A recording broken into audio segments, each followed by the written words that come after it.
Hello लोगोफोर नोंथांमोनखौ दिनैनि गोदान मोनसे भिडिअ फिन खनसेबाव बयखौ बरायनानै लानाय जाबाय। दिनैनि गोदान भिडिअ फिन खेब आरो फेसबुकनि गोदान आपडेट लानानै फैलायबाय। नोंथांमोनाथ' दायो फेसबुकआवहाय फैसा खामायनो थाखाय रिल, शर्ट भिडिअ, लं भिडिअ होगासिनो दङ, जोबोद खस्थ'यै खामानि मावगासिनो दङ। नाथाय नोंथांमोननि फेसबुक एकाउन्टआ बेसेबां सिकिउर बा बेसेबां रैखाथि गोनां जानानै दङ, बेसेबां नोंथांमोना गावबा गावनि फेसबुक एकाउन्टखौ प्रटेक्ट खालामदों, नोंथांमोना बेखौ मोनथिया जानो हागौ। गावबा गावनि फेसबुक एकाउन्टजों सिगांनि समाव बा दायो प्रेजेन्ट डेआवहाय माखासे थार्ड पार्टिस एप नङाबा माखासे थार्ड पार्टिस वेबसाइट बा माखासे लिंकफोरावहाय नोंथांमोना गावबा गावनि फेसबुक एकाउन्टजों माब्लाबाफोर लग इन खालामफ्लांदों जानो हागौ। नोंथांमोनाबो क्रोम बायदिफोरनिफ्राय थार्ड पार्टिस एपखौ डाउनलड खालामनानै नोंथांमोननि फेसबुक एकाउन्टजों लग इन खालामदोंमोन, नाथाय नोंथांमोना बैफोर एप्सखौ दानबाय। नाथाय एप्सखौ दानोबाबो नोंथांमोननि फेसबुक एकाउन्टजों लग इन खालामनाया एक्टिभ जानानै थाबाय थायो।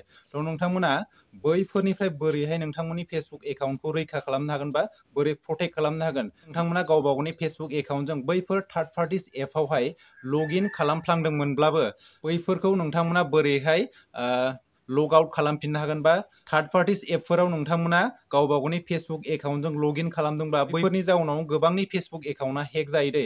माने जानला मोनला एप्सफोराव बा जानला मोनला लिंकफोराव नोंथांमोना गावबा गावनि फेसबुक एकाउन्टखौ लग इन खालामनायखौ बोरैहाय माने रिमुभ खालामनो हायो, आं दिनै नोंथांमोननो बेनि सोमोन्दै गुवारै खोन्थालांगोन। नोंथांमोना भिडिअखौ स्किप खालामालासिनो जोबजासिम नायलां। भिडिअखौ जागायजेननायनि सिगां नोंथांमोननिसिम गुरै खावलायनाय, नोंथांमोना आंनि चेनेलाव गोदानब्ला चेनेलखौ अननानै साबस्क्राइब खालामनानै लादो। नोंथांमोना आंनि चेनेलावहाय बेबायदिनो फेसबुक, इउटुब, इन्स्टाग्रामनि सोमोन्दै टिप्स एन्ड ट्रिक्स भिडिअफोरखौ मोननो हागोन। थ' बिदिब्ला दिनैनि भिडिअखौ जागायदिनि। बेनि थाखाय नोंथांमोना गिबियाव गावबा गावनि फेसबुक एकाउन्टआव हाबदो। फेसबुक एकाउन्टआव हाबनानै नैबे थ्रि लाइनाव थुदो। थ्रि लाइनाव थुनानै नैबेयाव सेटिं दङना, सेटिंआव थुनानै होदो। सेटिंआव थुनानै ओरै नारखो। ओरै नारखोना नैबेयाव दंना इउर एक्टिभिटी। इउर एक्टिभिटीनि नैबे थार्ड नाम्बार अपसनाव दङना एप्स एन्ड वेबसाइट, बेवहाय थुनानै हो।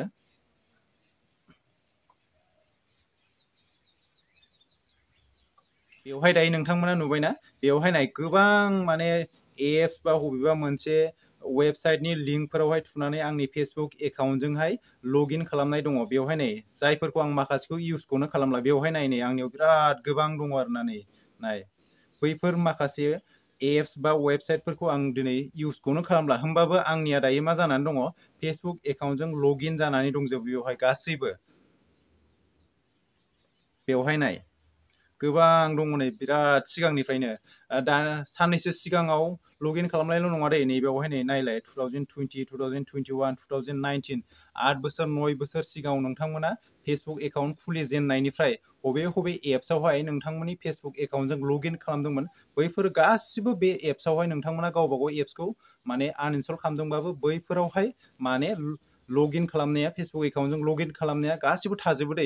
एप्सखौसो आनइनस्टल खालामबाय, नाथाय नोंथांमोननि फेसबुक एकाउन्टजों लग इन खालामनाया दासिमबो थाबाय थायो बेवहाय। बेखौ बोरै दाननो हागोन, नोंथांमोना बबेबा थार्ड पार्टिस एपफोरावबो नोंथांमोननि फेसबुक एकाउन्टजों लग इन खालामदों जानो हागौ, जायफोरनि थाखाय माने फेसबुक एकाउन्टफ्रा हेक जालाबायो। बैफोरनिफ्राय बोरै रैखा मोननो हागोन, दा नोंथांमोना बेखौ मा खालामनो हागोन, बेखौ रिमुभ खालामनो थाखाय नोंथांमोना जायफोर एप्सखौहाय इउसआनो खालामला, माने नैयाव नायलाय नै फानि ग्लब, बे मोनसे जेनेबा बेवहाय नाय बेयाव एक्टिभ जानानै दं। आं बेवहाय 2017आवनो आंनि फेसबुक एकाउन्टजोंहाय लग इन खालामदोंमोन। दा बेखौ बोरै मा खालामनो, बेवहाय आं जायखौ रिमुभ खालामगोन बेयाव थुना होदो। आं नैबे फानि ग्लब बेयाव थुनानै होनि।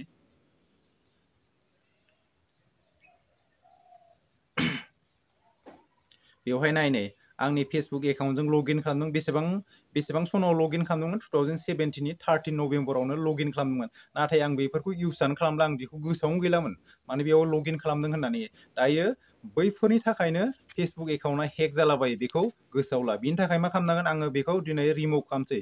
गोसोआवनो गैयामोन आं बेवहाय लग इन खालामदों ना मादोंमोन। दायो आं बेखौ रिमुभ खालामना होनसै। नैबेयाव रिमुभआव थुना होदो,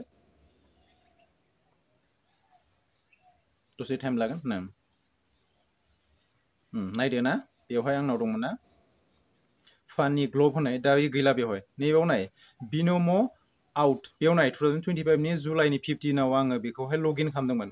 आं बेखौ सिगाङावनो आनइनस्टल खालामदोंमोन, नाथाय नै दाबो लग इन जानानै दंगासिनो। बेयाव नायदो नै बेखौबो रिमुभ बानायनोसै आं। रिमुभआव थुनानै होदो।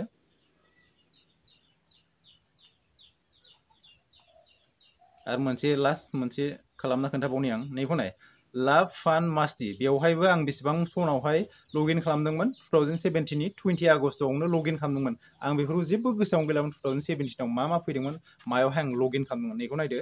बेवहाय रिमुभआव थुनानै होदो। रिमुभ थुदो। जाबाय। नोंथांमोनाबो आं जेरै खोन्थादोंमोन बेबायदिनो गावबा गावनि फेसबुक एकाउन्टजों लगइन खालामनाय थार्ड पार्टिस एपनिफ्राय बोरै रैखा खालामनो हागोन आं जेरै खोन्थादोंमोन बेबायदिनो नोंथांमोनाबो खालामलांनो हागोन। स' दिनैनि भिडिअआ एसेनोसै। नोंथांमोना भिडिअखौ नायनानै इनफरमेटिभ मोनदोंब्ला मोनसे लाइक खालामदो, मोनसे कमेन्ट खालामदो आरो गावबा गावनि लोगोफोरजोंबो शेयार खालामदो। नोंथांमोना आंनि चेनेलाव गोदानब्ला चेनेलखौ अननानै साबस्क्राइब खालामनानै लादो। नोंथांमोना आंनि चेनेलावहाय बेबायदिनो फेसबुक, इउटुब, इन्स्टाग्रामनि सोमोन्दै टिप्स एन्ड ट्रिक्स भिडिअफोरखौ मोननो हागोन। लोगो मोनफिनगोन गुबुन मोनसे भिडिअ। दिनैनि थाखाय एसेनोसै। बाय बाय।